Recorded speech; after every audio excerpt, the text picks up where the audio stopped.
Peace, this is YTC. I'm a producer. You might recognize me from SmackPack Live episode 3. And I'm gonna walk you through how I chop drum breaks in Logic Pro. All right, let's get right into it. I am going to first select a drum break from here. So this is a great drum break to use because it has all the elements that I'm looking for. You know, a kick, snare, and a hi-hat, you know, a little crash in there.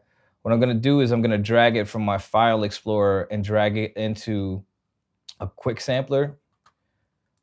And now what you have here, what quick sampler essentially has done, has chopped that drum break by the transients in the drum break. There might be, you know, some cleanup work needed to be done here. So like right in between, you could just double click these yellow flags here to kind of get rid of them. Or you can actually drag down the sensitivity fader here to kind of get the chops that you want. All right, cool. So now after we drag the drum break into Logic Pro, we have essentially all our elements that, and we could play.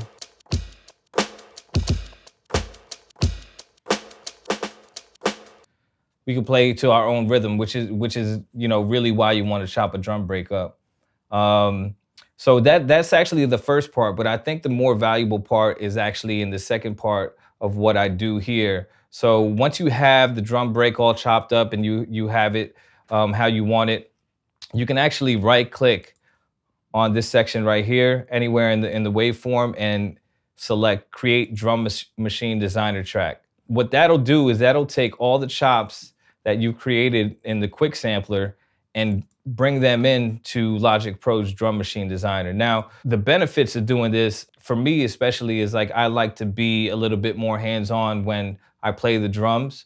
So I like to take it into the pads, and you'll see in Drum Machine Designer that it's mapped out to 16 different pads, which is essentially what you normally have on a pad controller. So now you have all of those mapped to each one of these. And I think what this does too is it gives you a lot more control over each sound. In Quick Sampler, you really don't have any control over these individual chops. It just, all these parameters down here only control the entire drum break. But once you bring it into Machine Designer, you can actually manipulate each of these sounds individually. So say you wanted the snare, you wanted to, you know, put a filter on it, low pass it a little bit,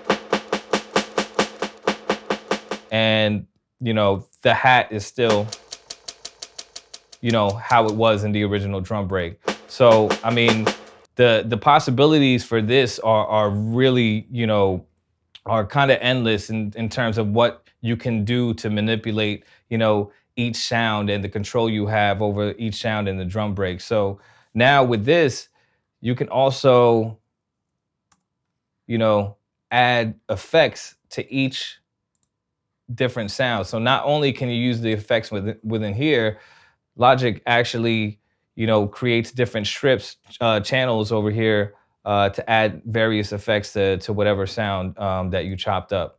So now we have